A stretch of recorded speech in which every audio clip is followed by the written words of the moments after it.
today we're back with another book haul. As you guys may not know, I have no self-control when it comes to my money. So, I did go book shopping again. Multiple days in a row. So, I do have more books to show y'all. We're going to be starting off slowly and getting into the books that are well known, I suppose. Where the Crawdads Sing by Delia Owens. I know nothing about it. I just know it was a sensation. People loved it. I will read the synopsis for you guys right now. For years, rumors of the Marsh Girl had haunted Barkley Cove, a quiet town on the North Carolina coast. I am from North Carolina, so this is also another reason why I got it, because I know the area well. So in late 1969, when handsome Chase Andrews is found dead, the locals immediately suspect Kaya Clark, the so-called Marsh Girl. But Kaya is not what they say.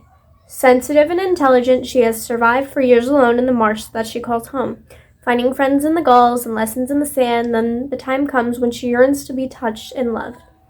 When two men from town become intrigued by her wild beauty, Kaya opens herself to the new life until the unthinkable happens. Now, I don't really know much outside of from the synopsis, so I am very excited. I do know Larry reads Reddit, Larissa. I am a huge fan of hers. Let me start. And I know she didn't really like this. She said they continued to talk about the marsh repeatedly. Obviously, I'm not going to take that into account because it's my first time reading it. And I'm going to take in her opinion, but I'm not going to take in until I read it on my own. Next off, another popular series. I only got the first 2 books in the series. There's 3. But you guys should know this one because it's pretty well known. A Good Girl's Guide to Murder by Holly Jackson and Good Girl, Bad Blood by Holly Jackson, which is the first and then the second book in the series. I know it's a murder mystery. I know many people loved it. Like, Haley Pham, I know she read it. I know she was caught. She was entranced. She could not put it down, and I'm very excited. I just need to get the last book before I can start reading this because it doesn't matter if I like a series or not. I will read it all the way through. And I have a hard time, putting books down. Unless it's really bad and I just literally cannot take it. I've only DNF'd 3 books throughout my reading journey, which has been for many, many years that I've been reading. So I know I will read this all the way through, and I'm very excited because I know it's very well liked, and many people have gotten 5 stars reviews on that one. I will give you the premise of A Good Girl's Guide to Murder. This is a story of an investigation turned obsession. Pretty and popular high school senior Andy Bell was murdered by her boyfriend, Sal Singh, who then killed himself. It was all anyone could talk about, and 5 years later, Pip sees how the tragedy still haunts her town. Now a senior herself, Pip decides to re-examine the closed case for her final project, but at first, just to cast doubt on the original investigation. But soon she discovers a trail of dark secrets that might actually prove Sal innocent, and the line between past and present begins to blur. Someone at Fairview doesn't want Pip dinging around for answers, and now her own life might be in danger. Now, obviously I'm not going to read the second book synopsis, because it kind of gives it away. So, I am just going to hop in later and we'll see what happens. I do need to get the third book first. And then, I have read this one already, but I did want it in paperback, so The Unhunted Murders, here I go. If you remember from my review, I said the first half was good, but then the second half where the plot starts changing and they go home, it was kind of bad. So I enjoyed the story up to that extent, but I do want to read it again, just to see if my thoughts have changed. I did read it a year ago, so thoughts always change. I am slightly older, slightly wiser, so we will see. If you guys don't know what this is about, It's about Olive Torres and Ethan Thomas, right? So Olive, her sister just got married. They're at the wedding, blah, blah, blah, blah, blah. Everybody ends up getting food poisoning. So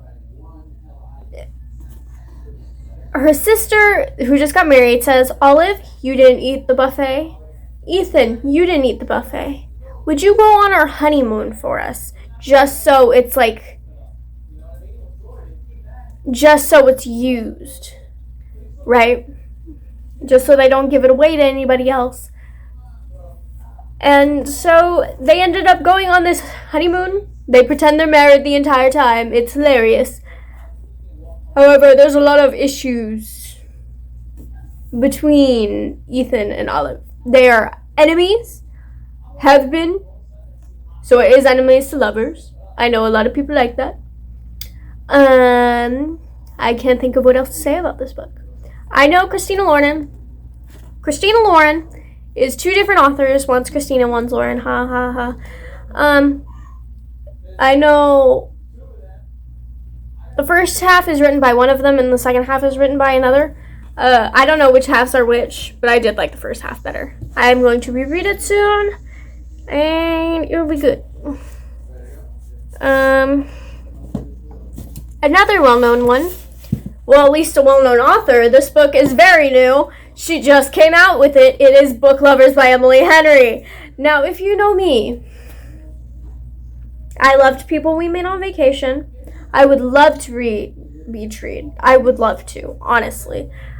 I gave People We Meet on Vacation 4 stars, I think. So I'm very excited for this one. And because this one is also based in North Carolina. So I was very happy to see, my hometown being represented. Whenever I see North Carolina in books, I'm always happy because I feel like it's kind of a small town. We don't really get that much recognition, I feel like. But maybe it's just because I'm from there, Maybe. So yeah, I'm ready to read this. I'm not gonna read, actually I'll read the back for you guys. One summer, two rivals, a plot twist they did not see coming. Nora Steffen's life is books. Haha, me. She's read them all. And she is not that type of heroine. Not the plucky one, not the laid-back dream girl, and especially not the sweetheart. In fact, the only people Nora is a heroine for are her clients, for whom she lands enormous deals as a cutthroat literary agent, and her beloved little sister Libby. Which is why she agrees to go to Sunshine Falls, North Carolina, for the month of August when Lily begs her for a sister's trip away, with visions of a small-town transformation for Nora, who she's convinced needs to become the heroine in her own story. But instead of picnics and meadows, or run-ins with the handsome country doctor, or a bulging four-armed bartender, Nora keeps bumping into Charlie Lastra, a bookish, brooding editor from back in the city. It would be a meet-cute, if not for the fact that they've met many, many times before, and it's never been cute. If Nora knows she's not an ideal heroine, Charlie knows he's nobody's hero. But as they are thrown together again and again in a series of coincidences no editor worth their salt would allow, what they discover might just unravel the carefully crafted stories they've written about themselves. Hi, No Man. So I'm very excited to read this one because it is based in North Carolina, which is where I'm from. And then let's do this one first. Okay. No! My corgi fell. And my lamp fell. So The Love Hypothesis by Ellie Hazelwood. It was a sensation on TikTok. And many people loved it. So I'm very excited to read it. Not that I haven't read it before, because I've read it before. I've given it 4.5 stars. I feel like it was very overhyped. However, I'm probably going to read it after I finish my series I'm reading now.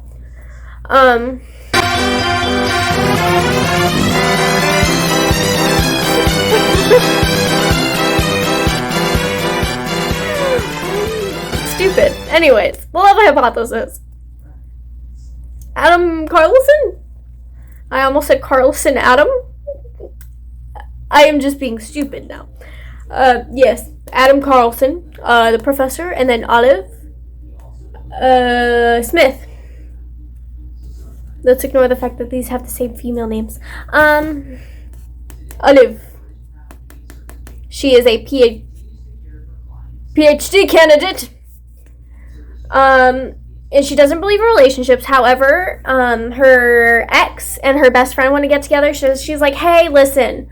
I don't remember the friend's name. Anne. I think so. Anne likes Olive's ex-boyfriend. And the ex-boyfriend likes Anne. So, Olive's like, listen, it's okay. I have a boyfriend. We're good. You're good. You can date him. I know you like him more than I ever did. So, her best friend was like, oh, well, okay. I don't necessarily believe that, but one day, Olive sees Anne coming down the hallway while she's in her lab. And she ends up kissing the first person she sees, which happens to be Professor Adam Carlson. Yeah. So then, the professor agrees to fake date her. Just so it can, be, realistic. And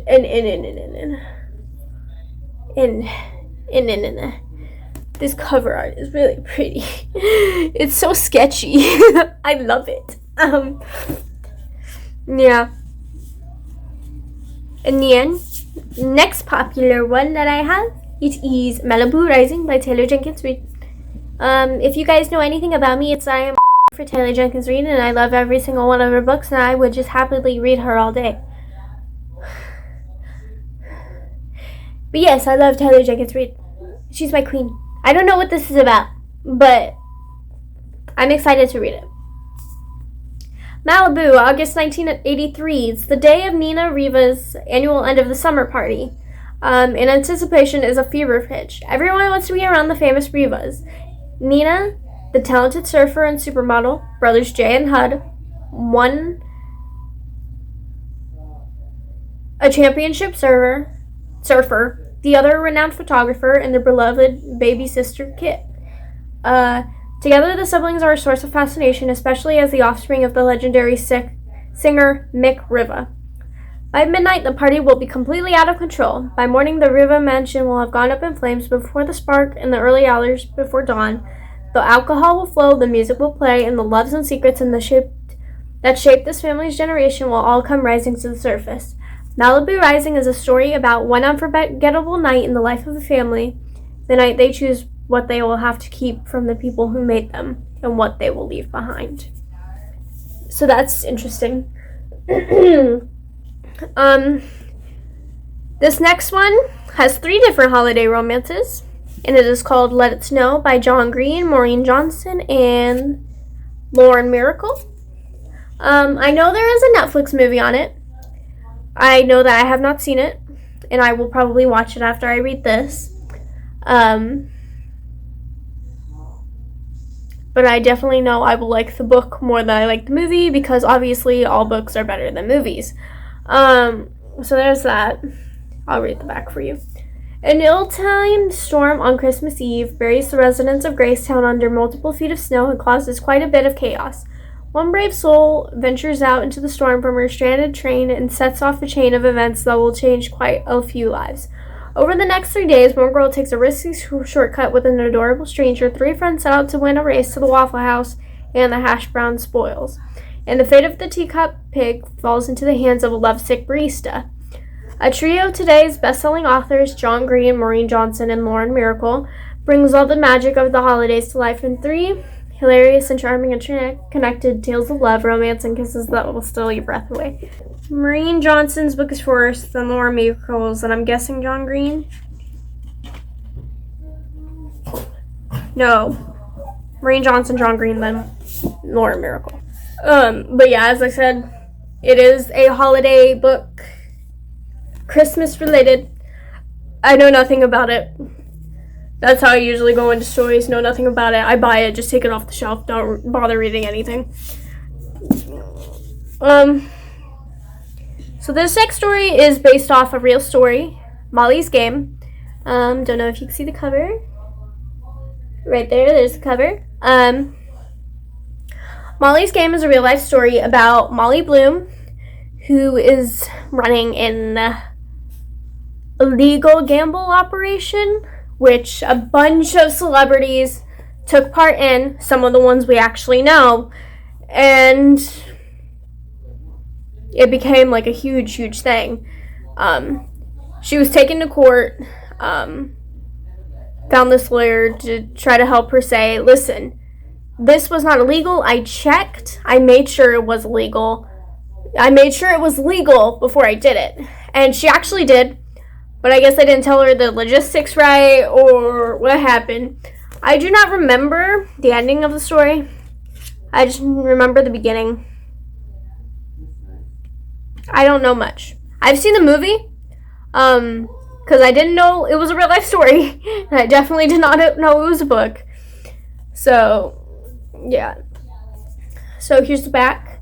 When Molly Bloom was a little girl in a small Colorado town, she dreamed of a life without rules and limits, a life where she didn't have to measure up to anyone or anything, where she could become whatever she wanted. She ultimately got more than what she could have ever bargained for.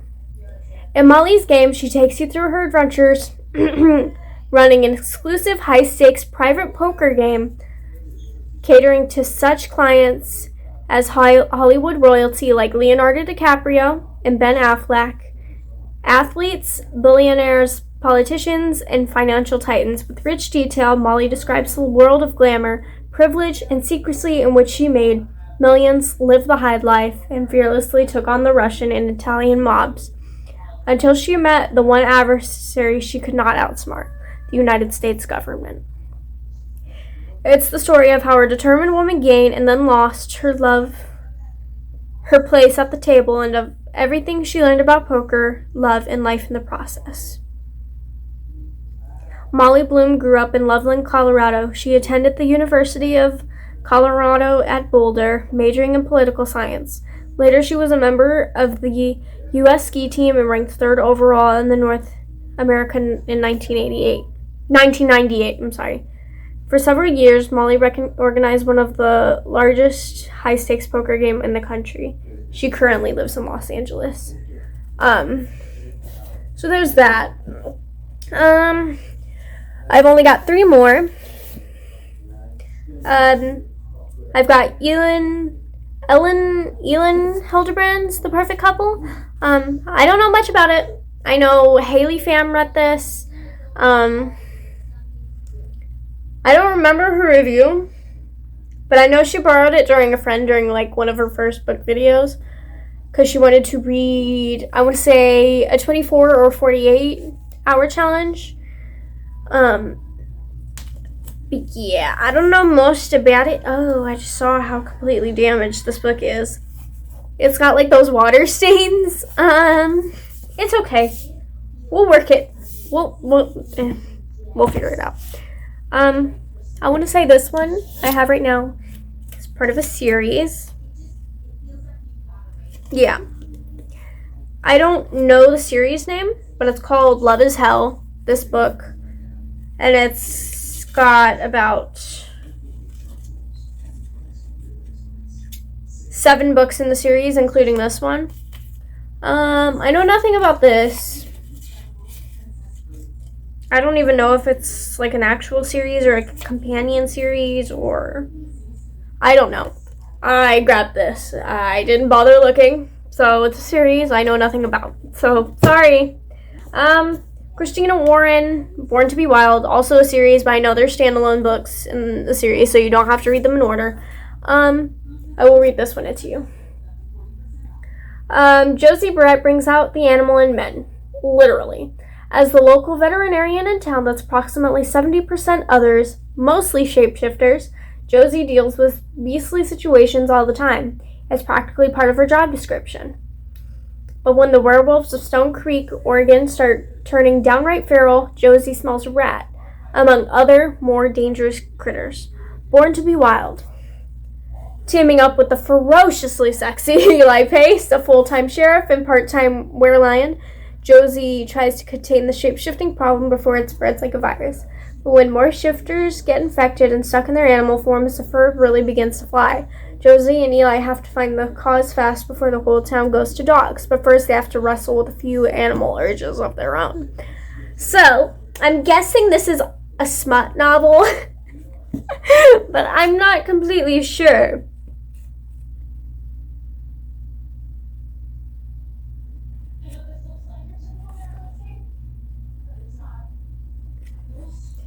I'm not sure, but I'm seeing a lot of dirty lines in it, so I'm supposing so.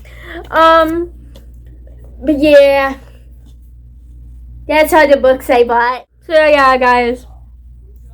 If you liked this video, like, comment, subscribe, let me know how you liked it.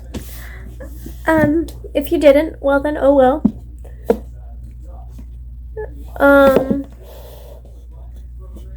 Thank you guys for watching.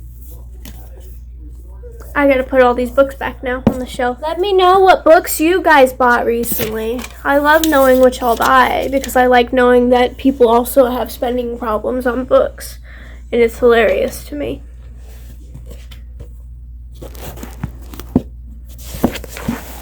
It's great. Being Honeymooners goes down here. And then Molly's Game goes right there. I'm very specific with my bookshelf, I'll have you know. I'm very specific. It makes me very happy. This went up there, along with Book Lovers. And then the rest just went on top.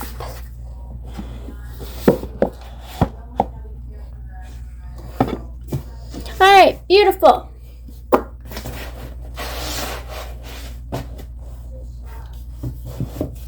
Bookshelf fixed. No damage done. Anyways, thank you guys for watching. I will see you guys next video. I don't know what next video will be, but we'll figure it out. Anyways, bye. See you guys soon.